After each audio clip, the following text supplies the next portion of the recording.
දැන් මහජන බැංකුවේ ශ්‍රී ලංකාවේ ආයතනයේ ඇතිවලා තියෙන තත්ත්වය ගැන ඔබතුමාගේ අදහස මොකක්ද? මගේ අදහස ඒකේ මේක වෙරිෆිකේෂන් නැති එක.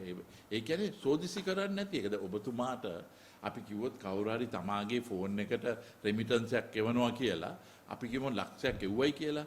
ඔබතුමා කෙලින්ම බලනවා නේද මේක ලැබුණද කියලා. දැන් එවන යාළුවා කියාවි මං එව්වා.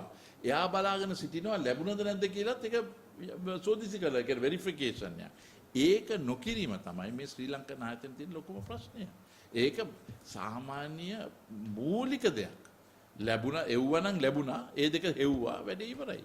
මේක එවලා තියෙනවා වෙරිෆයි කරන්නේ ගෙවලා තියෙනවා කොට උඩ. මේකමයි මුදල් අමාත්‍යාංශය. මේකමයි RDA. ඉතින් දැන් අපි පාර්ලිමේන්තුවේ ඇහුවා මේක මීට පෙර අවුරුදු 76ක කාලය තුල මේ ප්‍රශ්නේ ඇති වුණාද? නෑ කියලා උත්තර දුන්නේ මහ බැංකුවෙන්මයි මුදල් අමාත්‍යාංශයෙන්. ඒ කියන්නේ මේ කාල සීමාවේ තමයි මේ කාලේ තමයි අවුරුදු 76ක් කාලේ මේ වගේ ප්‍රශ්න ඇති වුණා කියලා. නැහැ කියලා උත්තරය ආවේ. ඒ කාලේ ඩිජිටල් වලින් ඩිජිටල් එදා තිබ්බනේ. මේ ඩිජිටල් දැන් අවුරුදු 20ක් විතර ඒක ප්‍රවණතාවය වැඩි වීගෙන යනවා දැන්. ඒකේ එක ඒ කියන්නේ නවීකරණය නොවන මට්ටමින් ගෙනිච්චාම ප්‍රශ්න ඇති වෙන එකක්. නමුත් එදා ඩිජිටල් තිබ්බා අදත් තියෙනවා. මේක ඇත්ත වශයෙන්ම අද වෙන්න තියෙන්නේ ඩිජිටල් ට්‍රාන්ස්ෆෝමේෂන් එකක්. මේ සම්පූර්ණයෙන්ම අර සිස්ටම් චේන්ජ් එකක්. දැන් යන්නේ සිස්ටම් මේන්ටෙනන්ස් එකක්. දැන් මේකදී මහ බැංකුව අධිපතිවරයා වගකීමක් ගත යුතුයි කියන එකද ඔබ කියන්නේ? අනේ මං පෞද්ගලිකව කිසි දෙයක් නෙවෙයි. නමුත් මට ගවන නෙමෙයි ප්‍රශ්නේ. ගවර්නන්ස්. ඒ කියන්නේ පාලනය කිරීම ඒක ගෙනියන ප්‍රතිභා එක්කෙනෙක් දෙන්නෙක් නෙමෙයි.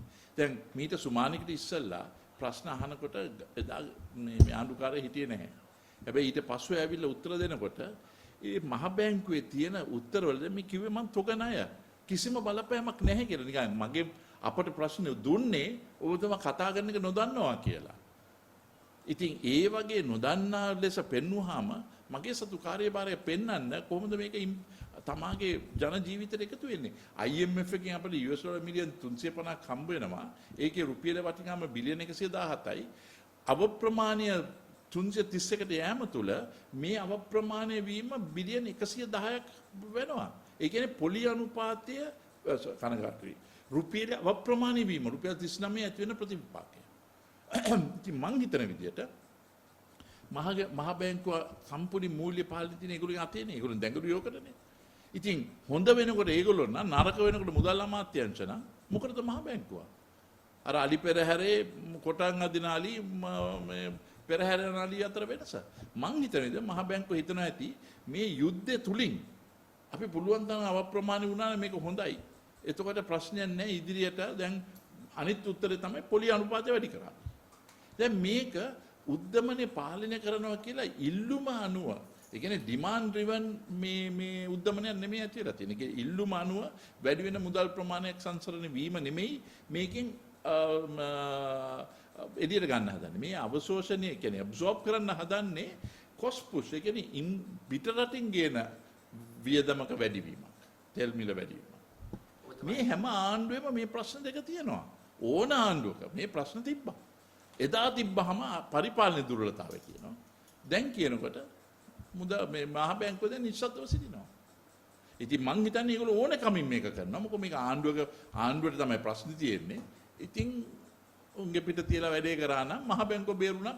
එයාගේ පුටුව ආරක්ෂා වුණා. මේක තමයි ඇත්ත තත්ත්වය. බලාගෙන සිටින්න පොලි අනුපාතයත් වැඩි කරනවා මේගොල්ලෝ. මේක එළියට යනකොට ඕක තමයි කියන්නේ. ඒතර කියයි ජාත්‍යන්තර මූල්‍ය ආරම්භ කිසිම දෙයක් පාවිච්චි කරන්න එපා. මේකේ දොස්තර ළඟට ගියාම දොස්තර කියපු එකට වැඩිය සුද්දාගෙන් ඇහුවා මොකද්ද කරන්න ඕනේ වන්නේ. කරන හැමදේම කරනවා. දැන් මේගොල්ලෝ පොලි අනුපාතයත් වැඩි කරලා රුපියල තව ප්‍රාණය කරලා මේ ජන ජීවිතේ නැත්තර නැති කරන ගමන. මේකමයි 2022 අප්‍රේල් 12 වුණේ. පාර්ලිමේන්තු අවසර නැතුව බංකොලොත් කිරීම. මේක නොමරා මරීම. සමාන කරනවාද මේ බංකොලොත් වීමයි මේකයි සමාන කරන්නේ? මම එහෙම කරන්නේ ආණ්ඩුවට වේක් අප් කෝල් එකක් ආණ්ඩුවට. මම මේක එදා කිව්වා. මේ ප්‍රශ්නේ අන්තිමට වෙන්නේ බරදානි මුදල් අමාත්‍යාංශයට. ඒගොල්ලන් කාර්යභාරය නෙමෙයි. මම මෙතන කියනවා මොකද මම අර දෙක මේ ස්වාධීනත්වයේ අරන් ඒගොල්ලන් කටයුතු කරා නම් සැප්තැම්බර් මාසේ 23 වෙනිදා ඉඳන් එහෙනම් ඒගොල්ලන්ට වගකීම සහ වගවීම ඒගොල්ලන්ගේ අතේ තියෙනවා. දැන් අත හොදලා කියන්න බෑ අපි බැංකුවනේ. අනේ දෙයියනේ. ඒතොර රුපියල ශක්තිමත් වෙනකොට බැංකුව තමයි වැඩේ කරන්නේ. කියලා වෙනකොට ඒක කියනවා මේක ආණ්ඩුව. මරු මහ බැංකුව. මේ කියන්නේ ලෝකේ නැති දෙයක් හදලා තියෙනවා. දැන් ඔබතුමා කියන්නේ මේ ඉස්සරහට තවත් භාණ්ඩ බිලත් වැඩි වෙනවා කියන එක දැන් ඉබේම අහන්න ඕනේ නෑනේ. ඒක ඒ සූත්‍රය අනුව අද භාණ්ඩය ඩොලර් 100 නම් මේක මාස 3කට ඉස්සෙල්ලා 302කින් වැඩි කරාම අද 331කින් වැඩි කරාම ඒ රුපියල් 100ක දෙයක් නම් ඒතර කෙලින්ම රුපියල් 30ක වෙනසක් ඇති වෙනවා. ඉතින් 3000ක් වැඩි වෙනවා. ඕකම තමයි තියෙන්නේ. දැන් අපි කියමුකෝ තෙල් මිල අද ඩොලර් මේ ලීටර එක 450යි කියලා. දැන් ජනාධිපතිනි කියන්නේ 725ට විතර යන්න ඕනේ. ඒතුමා කියන්නේ ප්‍රායෝගිකව වෙන්න තියෙන දේ. එතුමාට කියනවා මම හැම එක්කෙනාම තමාගේ ක්ෂේත්‍රයේ මේ නෑ. දැන් මහ බැංකුව කියනවා මෙන්න මේකයි කියලා. ඉතින් මහ බැංකුව කියව 715 කියලා. ඉබේම ඒතර වැඩි වෙනවා. ඒතර ඔබේ ජන ජීවිත වැඩි වෙනව නෙවෙයි. දැන් තේරෙනවා මම මෙතෙක් දුර ජනතාව වෙනුවෙන් සටන් කරේ මහ බැංකුව ඉලක්ක කළා නෙමෙයි. ජනතාව ආරක්ෂා කරන්න කරා.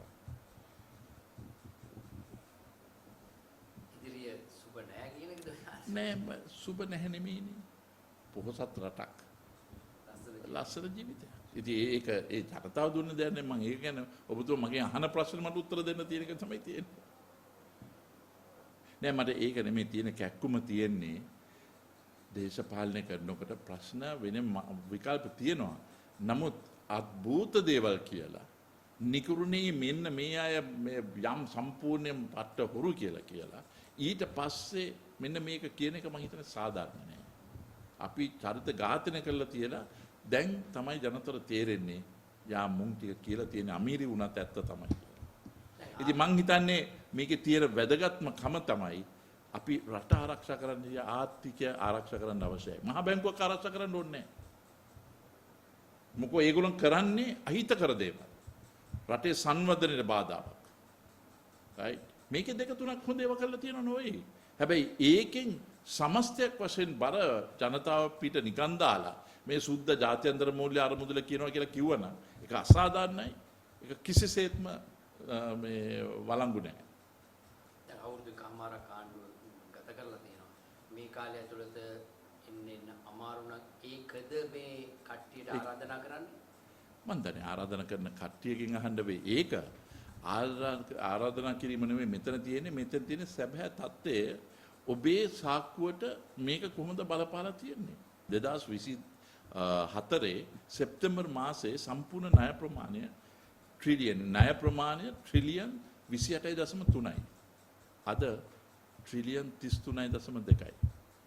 ඉතින් මාස 16කට තමාගේ ණය ප්‍රමාණය ට්‍රිලියන් 5කින් වැඩි වෙනවා කියන එක එසේ මෙසේ ප්‍රමාණයක් නෙමෙයි. ණය අරගෙන නෙමෙයි. නෑ අය ණය ගන්න ප්‍රමාණය යම් ප්‍රමාණයක් රුපියල අවප්‍රමාණය වීම තවත් ප්‍රමාණයක්.